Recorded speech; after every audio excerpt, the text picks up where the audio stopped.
Wow, wow, wow, wow.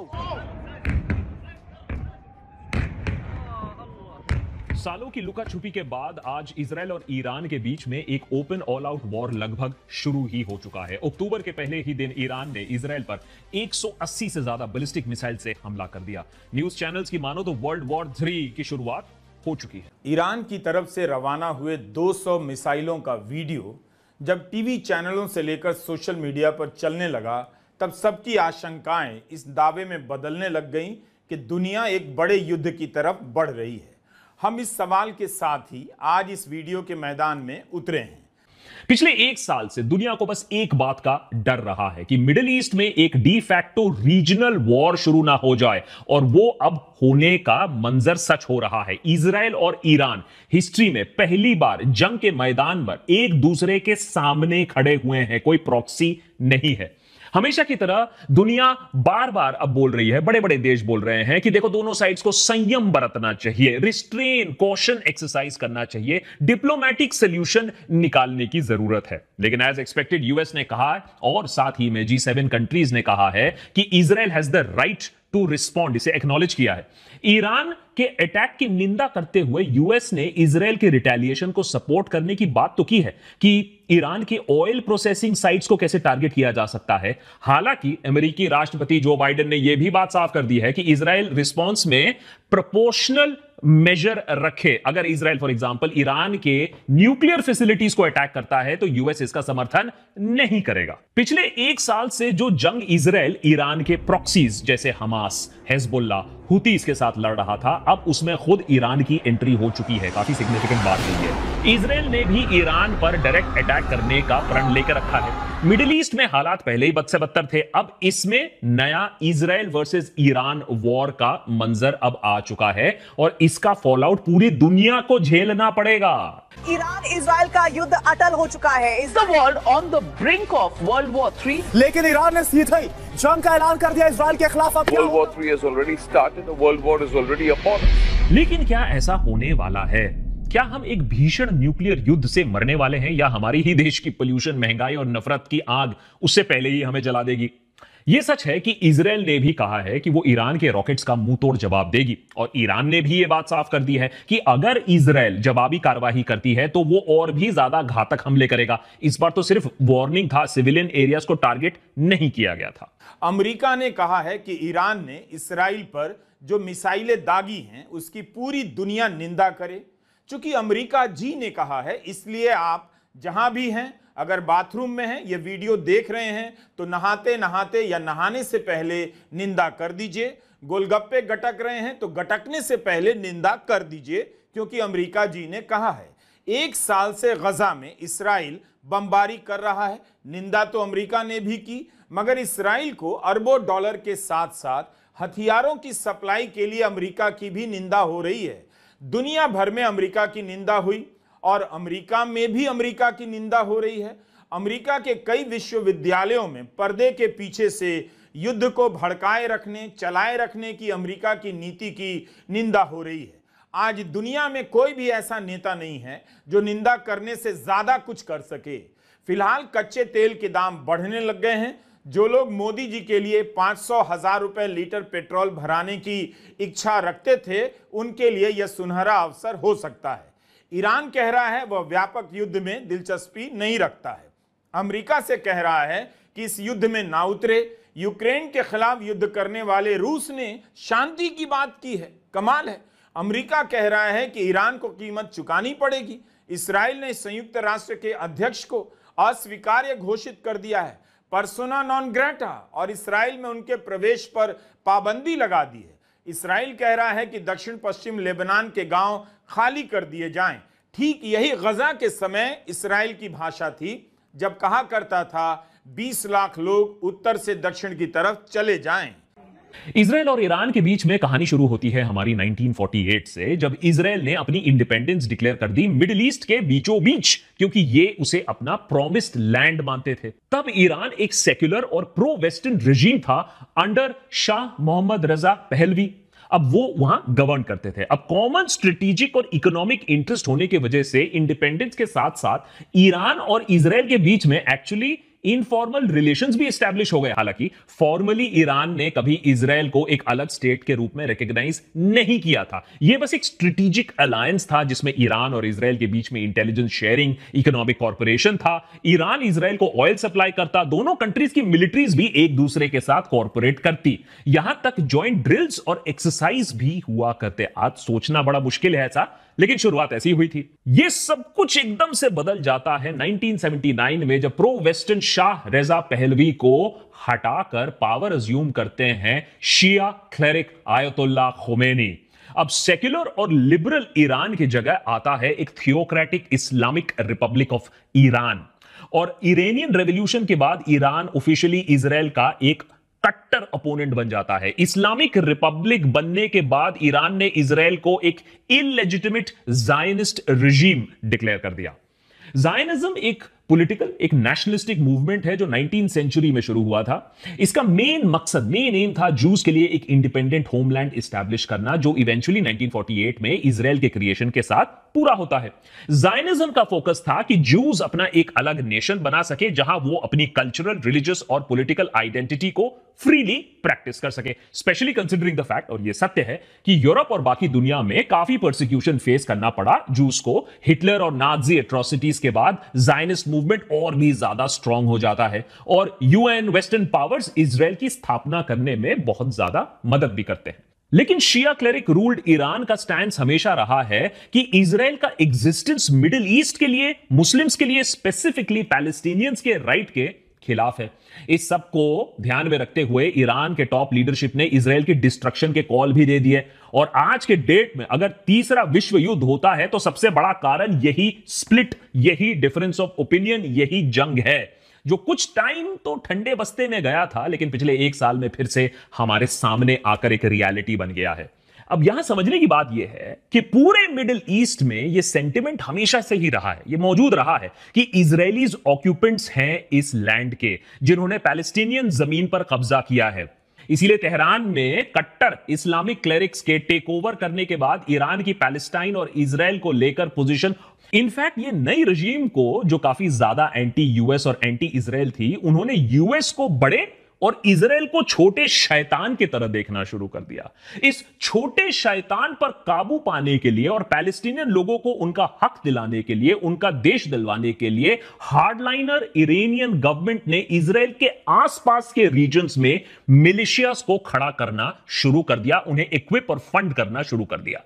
इस दौरान जन्म होता है हिजबुल्लाह और हमास जैसे ग्रुप्स का, जो आज भी इजराइल के खिलाफ लड़ रहे हैं। ये ग्रुप्स ईरान के फॉरवर्ड डिफेंस डॉक्ट्रिन के तहत बनाए गए थे। ये डॉक्ट्रिन ये बोलता है कि अपना पावर अपने बॉर्डर से आगे आप कैसे एग्जर्ट कर सकते हो, और वो भी बिना डायरेक्ट कॉन्फ्रंटेशन के या बिना अपने आप को सामने लाए। ये प्रॉक्सीज इन्होंने बनाए। 1990s में याद रखिए ईरान का न्यूक्लियर प्रोग्राम भी धीरे धीरे उभरने लगा था। इरानियन लीडरशिप मानती थी कि अगर उनके पास न्यूक्लियर वेपन्स होंगे तो यूएस उनका रेजिम चेंज करने या उन पर आक्रमण करने का सोचेगा भी नहीं। लेकिन इजराइल ईरान के न्यूक्लियर एम्बिशंस को एग्जिस्टेंशियल थ्रेट मानता था। माने अगर ईरान बना न्यूक्लियर तो खत्म हो गया इजराइल, और इसीलिए यहां से शुरू होता है एक खतरनाक प्रॉक्सी वॉर का सिलसिला। चारों तरफ से दुश्मनों से घिरे इजराइल ने अनऑफिशियली तो न्यूक्लियर पावर स्टेटस 1960s में ही हासिल कर ली थी, थैंक्स टू पॉपो अमेरिका। लेकिन वो हरगिज नहीं चाहता था कि मिडिल ईस्ट में कोई भी और देश हो जो न्यूक्लियर वेपन पोजेस करने के आसपास भी भटके। इजराइल का बेगिन डॉक्ट्रिन इसीलिए इस्तेमाल किया गया। यह डॉक्ट्रिन क्या है? यह डॉक्ट्रिन अलाउ करता है इजराइल को कि वो कहीं भी, अगर कोई भी एंटी इजराइल देश हो उसके आसपास, उसे वो न्यूक्लियर वेपन्स या कोई भी वेपन ऑफ मास डिस्ट्रक्शन बनाने ही नहीं देगा। इजराइल की पॉलिसीज, इजराइल का पॉलिटिक्स, इजराइल का डॉक्ट्रिन अलाउ करता है कि वो किसी देश के भी जाकर वेपन्स डिस्ट्रॉय कर देगा जो इजराइल को थ्रेटन कर सकता है इन द फ्यूचर। इजराइल ने इसी डॉक्ट्रिन के तहत 1981 में इराक के ओजिरैक न्यूक्लियर रिएक्टर पर मिलिट्री स्ट्राइक्स किए थे। इजराइल का कहना था कि सद्दाम हुसैन वहां पर न्यूक्लियर वेपन्स बना रहे थे, कोई peaceful use of nuclear energy नहीं होने वाला था। ईरान के बढ़ते न्यूक्लियर एम्बिशंस को देखते इजराइल ने यही डॉक्ट्रिन ईरान के अगेंस्ट भी यूज किया, लेकिन इस बार फाइटर प्लेन्स इस्तेमाल नहीं किए गए। साल 2007 से एक एक करके ईरान के टॉप न्यूक्लियर साइंटिस्ट मिस्टीरियसली मरने लगे या उन्हें असैसिनेट कर दिया गया। इन सब मिस्टीरियस किलिंग्स में इजराइल के मोसाद इंटेलिजेंस एजेंसीज का हाथ माना जाता है। इनमें सबसे famous case and dramatic case था मोहसिन फखरीजदे का, जो ईरान के टॉप न्यूक्लियर साइंटिस्ट थे। न्यूयॉर्क टाइम्स के एक रिपोर्ट के अनुसार उन्हें मारने के लिए इजराइल ने एक एआई रोबोट और एक रिमोट कंट्रोल्ड मशीन गन का इस्तेमाल किया था। तो किस लेवल पे आप देख लीजिए इजराइल काम कर रहा है।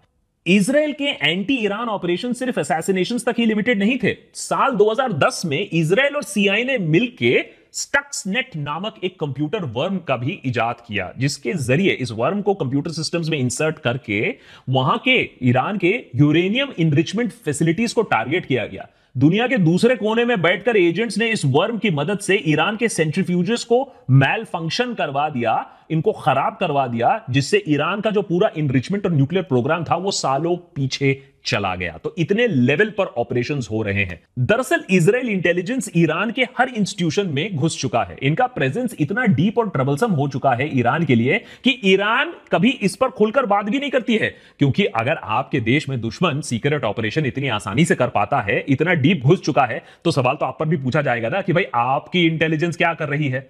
इसी वीक फॉर्मर इरानियन प्रेसिडेंट ने माना है कि ईरान के एंटी मोसाद इंटेलिजेंस यूनिट का जो चीफ था वो अपने आप एक मोसाद का एजेंट निकला। बताइए, ऐसी तो हालत करके रखी है ईरान की सिक्योरिटी अपैरेटस की और न्यूक्लियर अपैरेटस की। लेकिन इस बदहाली के बावजूद ईरान इजराइल को ईंट का जवाब पत्थर से देने की पूरी कोशिश कर रहा है। अभी ऐसी बात चल रही है कि 2 दशकों में ईरान के जो प्रॉक्सीज हैं ये सक्सेसफुल काफी हद तक रहे हैं। पूरे मिडिल ईस्ट में वो पावरफुल होते रहे हैं। हिजबुल्ला, हमास तो है ही, अब येमेन में हुतीज भी अपना पकड़ वहां मजबूत कर रहे हैं। पैलेस्टीनियंस पर दशकों से जुल्म होते आए हैं, इस पर भी कोई डिबेट नहीं है। और वहां गजा में एक ओपन प्रिजन में रह रहे हैं, इस पर भी कोई डिबेट नहीं है। इसी एक्सप्लॉयटेशन, इसी डेस्परेशन का फिर फायदा उठाती है हमास। और 1 साल पहले हमास कुछ ऐसा प्लान कर देती है जिससे मिडिल ईस्ट में मानो आग सी लग गई। 7 अक्टूबर 2023 को ईरान के इशारे पर हमास इजराइल पर एक बड़ा आतंकी हमला करती है, जिसमें 1200 से ज्यादा लोगों की जाने जाती है, 250 से ज्यादा लोगों को बंधक बना दिया जाता है। One of the worst terror attacks in recent history इसे माना जाता है। अगले ही दिन से लेबनान स्थित हिजबुल्ला भी इजराइल पर बमबारी करना शुरू कर देती है। कुछ ही दिनों में येमेन के हूती रेबल्स भी इजराइल पर प्रेशर बनाना शुरू कर देते हैं। रेड सी पर गुजर रहे शिप्स पर अटैक करना शुरू कर देते हैं। चारों तरफ से अटैक्स झेल रहे इजराइल पर कोई ज्यादा इंपैक्ट नहीं पड़ता है, उनकी डिफेंसेस भी स्ट्रांग होती हैं और वो अपने ऑपरेशन शुरू कर देते हैं गजा में और फिर लेबनान में। हमास टेरर अटैक्स और इजराइल का जो गजा पर जो जेनोसाइड होता है, उस ईरान के प्रॉक्सी से डील करने के लिए इजराइल इस साल के शुरुआत से ही सीरिया और लेबनान पर क्रॉस बॉर्डर ऑपरेशंस उन्होंने करना शुरू कर दिया। इस ऑपरेशन में प्राइमरली हिजबुल्ला के कमांडर्स और ईरान के मिलिट्री ऑफिसर्स को टारगेट किया गया, जो सीरिया और सदर्न लेबनान से इजराइल पर अटैक्स कोऑर्डिनेट कर रहे थे। लेकिन एक्सपर्ट्स को मालूम था कि ये जो जंग हमास के साथ शुरू हुई थी, ये वॉर की तरफ बढ़ते सिर्फ कदम ही थे। ये जो आज हम देख रहे हैं ये होना ही था, ये कदम इसी तरफ जा रहे थे। ईरान और इजराइल में टेंशंस काफी टाइम से चल रहे हैं। क्रॉस बॉर्डर ऑपरेशंस इजराइल करती आई है, लेकिन इन क्रॉस बॉर्डर ऑपरेशंस में अप्रैल के महीने में एक सिग्निफिकेंट एस्केलेशन हुआ, क्योंकि इस ऑपरेशन में टारगेट बना सीरिया के डेमास्कस स्थित इरानियन कॉन्सुलेट। यह अटैक 2 कारणों से ईरान पर एक डायरेक्ट अटैक माना जा सकता है। पहला तो किसी भी देश का एम्बेसी या डिप्लोमेटिक मिशन उस देश का हिस्सा माना जाता है, यानी कि सीरिया में जो एयर स्ट्राइक हुआ इरानियन कॉन्सुलेट पर, वो सीरिया में नहीं, वो बल्कि इरानियन सॉइल पर एयर स्ट्राइक माना जा सकता है। दूसरा कि इस अटैक में इस्लामिक रेवोल्यूशनरी गार्ड कोर के 7 ऑफिसर्स इंक्लूडिंग 2 टॉप जनरल्स मारे गए। अब ये भी देखिए, ईरान के प्रॉक्सीज की बात अब नहीं कर रहा हूं, ये ऑफिशियल्स ईरानियन कमांडर्स थे। जाहिर सी बात है कि ईरान ने भी रिटेलिएट करने की बात की, डायरेक्ट अटैक करने की बात की। ईरान ने 13 अप्रैल को इजराइल पर 300 से ज्यादा प्रोजेक्टाइल्स फायर किए थे, मिसाइल्स, ड्रोन्स के तौर पर। लेकिन उस वक्त यूएस, फ्रांस, यूके, यहां तक कि सऊदी अरेबिया और जॉर्डन जैसे अरब देश ने भी इस अटैक को रिपेल करने में इजराइल की मदद की। ज्यादातर प्रोजेक्टाइल्स इंटरसेप्ट कर लिए गए, अटैक फेल हो गया, लेकिन इजराइल पर फिर भी जवाबी कार्रवाई इजराइल ने लॉन्च किया, इजराइल ने रिटेलिएट किया। इस अटैक में कुछ ही दिनों के अंदर ईरान के इस्फहान शहर के पास स्थित एक स्मॉल साइज्ड क्वाडकॉप्टर ड्रोन के एक एयर डिफेंस बैटरी को टारगेट किया गया। हालांकि ईरान या इजराइल ने कभी भी इस अटैक को ऑफिशियली एक एक्ट ऑफ रिटेलिएशन की तरह एक्नॉलेज ही नहीं किया और बात आगे नहीं बढ़ी, उसको दबा दिया गया। लेकिन इस अटैक से ईरान को एक डीपर मैसेज जरूर कन्वे कर दिया गया। दरअसल इस्फहान शहर में ही ईरान का सीक्रेट न्यूक्लियर प्रोग्राम भी स्थित है और इसी जगह पर एक स्मॉल स्केल अटैक करके इजराइल ने ईरान को बता दिया कि बॉस, हमें पता है आपके सेंसिटिव लोकेशंस के बारे में, तो थोड़ी सी मर्यादा रखिए। अगले ही महीने तत्कालीन ईरानियन प्रेसिडेंट इब्राहिम रईसी की हवाई दुर्घटना में मौत हो जाती है। इस पर भी कुछ कंट्रोवर्शियल थियरीज हैं, कंस्पिरेसी थियरीज हैं, पर वैसा कुछ एंगल अभी ऑफिशियली सामने नहीं आया है कि इसमें भी इजराइल का हाथ हो सकता है। लेकिन जैसा हमने आपको पहले भी वीडियो में बताया था कि जुलाई के महीने में फिर ईरान में हमास लीडर इस्माइल हानिये को भी मार गिराया जाता है। यह कोई एक्सीडेंट नहीं था, ये कोई इंसिडेंट नहीं था। इसके लिए ईरान ने ऑफिशियली इजराइल को ब्लेम किया है, एलिगेशंस लगाए हैं। इजराइल ने भी कभी हानिया की मौत में अपने रोल को डिनाई नहीं किया। उस वक्त भी ईरान ने हानिया की मौत का बदला लेने की बात की थी, लेकिन फिर से बैक चैनल टॉक्स हुए, यूएस ने इंटरवेंशन किया और मामला फिर से दबा दिया गया। रेड लाइन तो क्रॉस हुआ लेकिन अभी भी एक्ट नहीं हुआ। लेकिन कितनी बार रफा दफा कराओगे, क्योंकि अब आता है पूरा एक सीरीज ऑफ मेजर एस्केलेशन जिसको ईरान कह रहा है रेड लाइन आपने बार बार क्रॉस किया है। लेबनान में पेजर और वॉकी टॉकी अटैक्स किए, फिर हिजबुल्लाह चीफ नसरल्लाह और इरानियन कमांडर का भी बेरूट में असैसिनेशन हो गया और अब लेबनान में आईडीएफ ने तो ऑन ग्राउंड इन्वेजन शुरू कर दिया है। तो एक के बाद एक इजराइल ने इरानियन इंटरेस्ट पर हमले किए हैं, रेड लाइंस क्रॉस किया है और ईरान अब चुप बैठ नहीं सकता है, नहीं तो उसको अपनी मुंह की खानी पड़ेगी। फाइनली 1 अक्टूबर की शाम को ईरान ने इजराइल पर अपना सबसे बड़ा मिसाइल बराज लॉन्च कर ही दिया। इन स्ट्राइक्स में इजराइल के मिलिट्री बेसेस को टारगेट किया गया था, जिन्हें रोकने में इजराइल एरियल डिफेंसेस पूरी तरीके से सक्सेसफुल नहीं हो पाई, लेकिन कुछ खास डैमेज भी नहीं कर पाया ईरान इजराइल का इस अटैक में। लेकिन जिस वक्त आसमान में ये मिसाइल्स बरस रहे थे, उससे कुछ ही मिनट पहले तेल अवीव के सदर्न रीजन में एक मेजर टेरर अटैक हुआ। हमास के 2 आतंकी गन्स लेकर एक ट्रेन स्टेशन और उसके आसपास एरियाज में शूटिंग करते हैं और इस ट्रैजिक इंसिडेंट में 7 इजरायली मारे जाते हैं। इससे बस एक ही बात दिखाई जाती है कि भैया देखो, आपके पास हाईटेक होगा, मिसाइल्स हो, एयर डिफेंस हो, आयरन डोम हो, लेकिन ये टेरर अटैक्स आप कैसे रोक पाओगे? ये तो चलते ही रहेंगे वॉर के बाद भी। अब इजरायली मिलिट्री और पॉलिटिकल सर्कल्स में कंसेंसस है कि ईरान के मिसाइल अटैक्स का कड़ा जवाब तो देना होगा। अभी तक इजराइल ने अपना फाइनल रिस्पॉन्स डिसाइड नहीं किया है। इस एपिसोड को रिकॉर्ड करते समय शायद कुछ दिनों में आपको दिख जाए, लेकिन रिपोर्ट्स की माने तो इजराइल ईरान के एयर डिफेंस के साथ साथ उसके ऑयल प्रोडक्शन यूनिट्स पर हमला करना चाहता है। ईरान पर पहले से ही क्रिपलिंग सैंक्शंस लगा के रखे हैं इंटरनेशनल कम्युनिटी और यूएस ने, जिसके उससे इकोनॉमी ऑलरेडी बहुत बुरी हालत में है ईरान की। अब ऐसे में उसके ऑयल फैसिलिटीज पर अगर एक अटैक होता है तो सिर्फ ईरान की ही नहीं बल्कि पूरी दुनिया की इकोनॉमीज पर नेगेटिव इंपैक्ट पड़ने वाला है, आप पर और हम पर भी पड़ने वाला है। क्योंकि ईरान ने कह दिया है कि अगर उसकी ऑयल फैसिलिटीज को टारगेट करोगे तो मिडिल ईस्ट से एक बूंद तेल बाहर नहीं जाने देंगे हम। उधर इजराइल के प्राइम मिनिस्टर नेतन्याहू ने पहले से ही ईरान के लोगों को सीधा एड्रेस करना शुरू कर दिया है, हिंट देना शुरू कर दिया है कि वो ईरान में सत्ता पलट करना चाहते हैं। अक्टूबर 1 अटैक के बाद भी उन्होंने कहा कि ईरान की सरकार ने एक बहुत बड़ी गलती की है और इसका नतीजा भुगतना पड़ेगा। लेकिन इजराइल का मुकाबला अब किसी प्रॉक्सी टेरर ग्रुप से नहीं हो रहा है बल्कि खुद ईरान से हो रहा है। इजराइल और ईरान की मिलिट्री कैपेबिलिटीज अगर आप आमने सामने देखें तो कांटे की टक्कर नजर आती है। इजराइल के पास रफली 1,70,000 एक्टिव ड्यूटी सोल्जर्स हैं, जबकि ईरान के पास इसके मुकाबले कई ज्यादा, लगभग 5 लाख से भी ज्यादा एक्टिव ड्यूटी पर्सनल हैं। यहां Iran man power, in terms of man power तो आगे है, लेकिन याद रखिए इजराइल की रिजर्व फोर्स काफी स्ट्रांग है, करीबन 4.5 लाख के आसपास इसमें लोग और भी शामिल हो सकते हैं। तो टोटल मिलिट्री फोर्स तो सब्सटेंशियल उनका भी बनता है। ग्राउंड फोर्स के लिए ईरान का Islamic revolutionary guard core IRGC है और उसकी रीजनल जो मिलिशियाज हैं, हिजबुल्लाह है, प्रॉक्सी वॉरफेयर करते हैं और ये काफी स्ट्रांग है प्रॉक्सी वॉरफेयर करने के लिए।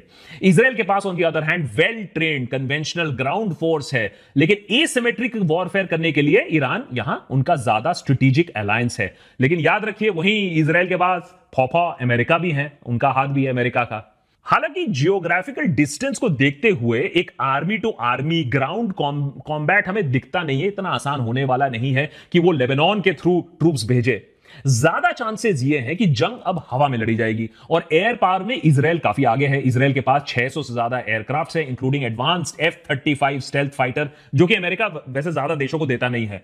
सैंक्शंस की वजह से ईरान का जो एयरफोर्स है वो काफी डिप्लीटेड है। माना जाता है 300 से 500 एयरक्राफ्ट हो सकते हैं, लेकिन वो outdated Russian and Chinese models हैं। उनके पास कोई लेटेस्ट एडवांस्ड एयरक्राफ्ट सिस्टम्स नहीं है। उनके एयर डिफेंसेस भी उतने केपेबल नहीं है जितना कि इजराइल का है। मिसाइल कैपेबिलिटीज की अगर हम बात करें तो ईरान फिर से काफी स्ट्रांग नजर आता है। ईरान के पास 3000 से ज्यादा बैलिस्टिक और क्रूज मिसाइल्स हैं, जिनमें लॉन्ग रेंज बैलिस्टिक मिसाइल भी शामिल हैं। मिडिल ईस्ट के किसी भी कोने को वो टारगेट कर सकते हैं। इजराइल के पास भी बैलिस्टिक मिसाइल्स हैं, लेकिन उनका मिसाइल डिफेंस सिस्टम जैसे आयरन ड्रोम, डेविड स्लिंग, एरो 3 काफी इफेक्टिव है कि अगर उन पर कोई अटैक करे तो वो अपने आप को बचाव कर सकते हैं। तो भाई जब कांटे की टक्कर है, जब इतनी लंबी रंजिश है, तो फिर क्या हम वर्ल्ड वॉर 3 का मंजर देख रहे हैं? न्यूज चैनल में तो वर्ल्ड वॉर 3 शुरू हो चुका है। न्यूज चैनल तो कहीं भी वर्ल्ड वॉर 3 शुरू कर दे, यूक्रेन रशिया भी शुरू कर दे, ईरान इजराइल भी शुरू कर दे, उन्होंने तो वर्ल्ड वॉर 3 नहीं वर्ल्ड वॉर 56 कर चुके होंगे अभी टीवी स्क्रीन पर। लेकिन फैक्ट तो यही है कि अगर वर्ल्ड वॉर हो सकता ना, तो अभी पिछले 1 साल में हो चुका होता। वर्ल्ड वॉर 3 किसी को नहीं चाहिए, बस सब अपनी इज्जत बचाने की कोशिश कर रहे हैं। समझाता हूं कैसे। ईरान जानता है कि अगर इजरायली सिविलियंस को वो ज्यादा मारेगा तो एस्केलेशन होगा, एस्केलेशन होगा तो अमेरिका वॉर में इन्वॉल्व हो जाएगी, अगर फॉफा वॉर में इन्वॉल्व हो जाएगी तो उनकी हालत और खराब हो जाएगी। उधर इजराइल यही चाहती है बाय द वे कि फॉफा अमेरिका आए, मैं नहीं कर सकता हूं, अमेरिकन ट्रूप्स आए, अमेरिकन टैक्स पेयर मनी आए और फिर से एक जंग छिड़ जाए, जैसे कि इराक में हुआ था, जैसे अफगानिस्तान में हुआ था, अब ईरान के साथ भी हो जाए। अब ईरान की प्रॉब्लम यह है कि अगर वो अमेरिका के डर से दुबक कर बैठ जाती है तो उसकी जो क्रेडिबिलिटी है, वो जो रीजनल पावर स्टेटस है, उसका जो नेटवर्क है, वो बुरी तरीके से चरमुरा जाएगा। इसीलिए वो बार बार कोशिश कर रही है कि अपने आप को असर्ट करे इजराइल के सामने, बार बार मिसाइल लॉन्च करे। होता कुछ नहीं है, लेकिन लॉन्च कर रही है मिसाइल। इजराइल के पास भी ऑप्शंस एक्चुअली लिमिटेड हैं। आप सोशल मीडिया छोड़ दीजिए, हिजबुल्लाह लीडरशिप को आपने मार गिराया, पेजर्स आपने एक्सप्लोड करा दिए, टैक्टिकल एडवांटेज आपको मिल गया, हेडलाइंस आपको मिल गया, हवा आपकी तरफ बहने लगी, लेकिन इससे वॉर्स नहीं जीते जाते। आप देख लो 1 साल बाद क्या हुआ है। हमास जैसे फोर्स को भी आप पूरी तरीके से हरा नहीं पाए, ना आपके हॉस्टेजेस आपके पास वापस आ पाए हैं, और लेबनान में तो ग्राउंड इन्वेजन करने के साथ साथ ही इजराइल के ट्रूप्स मारे जाने लगे हैं। इसीलिए यूएसए इजराइल से कह रहा है कि भैया तुमने बहुत कुछ हासिल कर लिया है, अब पीछे हट जाओ। लेकिन नेतन्याहू का तो मानना है कि मौका यही है, ईरान के न्यूक्लियर साइट्स को हिट करो और उसे न्यूक्लियर थ्रेशोल्ड स्टेट से नो न्यूक्लियर स्टेट की तरफ ले जाओ। लेकिन कहीं ना कहीं इजराइल और अमेरिका दोनों ये जानते हैं कि वो ईरान पर जंग शुरू तो कर सकते हैं, लेकिन उसे खत्म नहीं कर पाएंगे। ये बात अमेरिका ने इराक में रियलाइज किया, ये बात अमेरिका ने अफगानिस्तान में रियलाइज किया, ये बात इजराइल ने लेबनान में रियलाइज किया कि वो एक वाइडर वॉर, एक ग्राउंड इन्वेजन नहीं कर पाएंगे, उसमें सक्सेसफुल नहीं हो पाएंगे, उसमें सिर्फ जाने ही जाने वाली है और एक स्टेलमेट बन जाएगा। और जितना भी नेतन्याहू टीवी पर बोल ले, ईरान का रेजिम चेंज इतना आसान नहीं होगा। लोग अपने ही रेजिम के अगेंस्ट, अपने ही रेजिम के खिलाफ बात नहीं करेंगे जब बाहर से कोई इन्वेजन होगा। और हो सकता है अगर रेजिम चेंज हो जाए तो ऑल्टरनेटिव और भी कट्टर निकले, इसकी कोई गारंटी नहीं है। इस सब के बीच में भारत को भी एक बैलेंसिंग गेम खेलना होगा। हमारे रिलेशंस देखिए इजराइल से एक तरफ कितने अच्छे हो रहे थे धीरे धीरे, लेकिन शुरुआत से भारत ने यह भी कहा है कि हम एक 2 स्टेट सोल्यूशन का हल चाहते हैं कि पैलेस्टाइन को अपना स्टेट मिले, उनका अपना हक मिले और इजराइल भी वहां शांतिपूर्वक रहे। लेकिन इस बात को इजराइल नहीं मानता है।